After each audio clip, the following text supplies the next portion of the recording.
With the 1916 Easter Rising engulfing the city, and Pádraig Pearse reading the proclamation from the steps of the GPO, the Dublin Theatre going public was one of the silent casualties of the Rising. With the outbreak of the rebellion on Easter Monday, and martial law declared across the city on Tuesday, the stage lights went out for over 2 weeks in Dublin. But here we take a look at what might have been, and what could have been seen on the Dublin stages during that Easter week in 1916. At the beginning of the 20th century, the nationalist aspiring Abbey Theatre fueled the fire of freedom. During Easter week it was about to present W.B. Yeats's Kathleen Ní Houlihan, but action on the street intervened, with many of the Abbey actors and staff directly involved in the action. One of those actors killed was Sean Connolly, who was killed on the first day of the Rising as the squad attacked the seat of British government, Dublin Castle.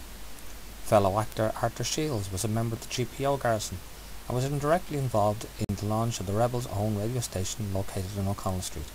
Shields would later star with his brother Barry Fitzgerald in Hollywood in films such as The Quiet Man.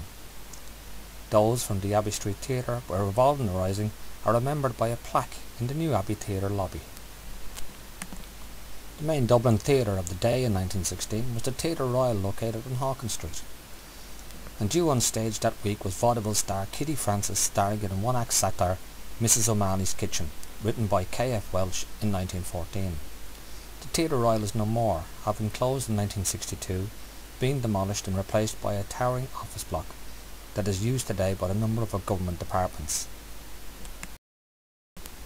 The GPO on O'Connell Street acted as headquarters for the declared Irish Republic.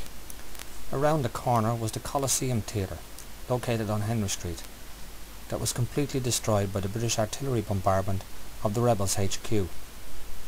Due on stage Easter week were Les Trombolettas, an Italian male and female comedy duo, with the male lead known for his bird impressions. Sharing top bill was Fred Barnes, who had achieved success in 1907 with the hit tune The Black Sheep of the Family. Barnes topped bills all over Europe, but with success came heavy drinking and an openly gay lifestyle before his death in 1938, aged 53.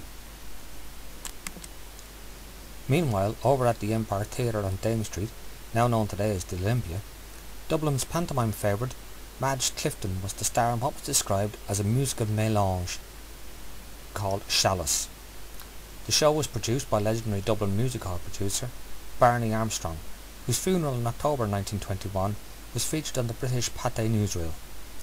Madge Clifton was shot dead herself in 1928 in the African country of the Gold Coast, with her husband, Dr. Benjamin Knowles, originally charged with her murder and sentenced to death, but this conviction was later to be squashed.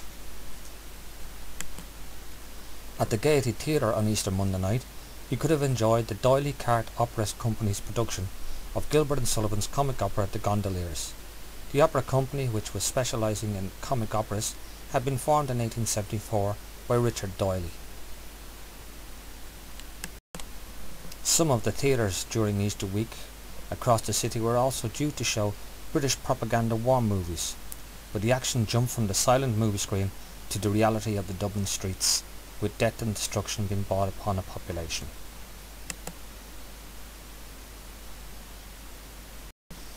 One final connection between the Easter Rising and theatre was the death of C.H. Hyland, who was shot dead by a rebel sniper at Percy Place during the Battle of Mount Street Bridge, when he went to assist some injured British soldiers. Hyland's father was the then manager of the Gaiety Theatre.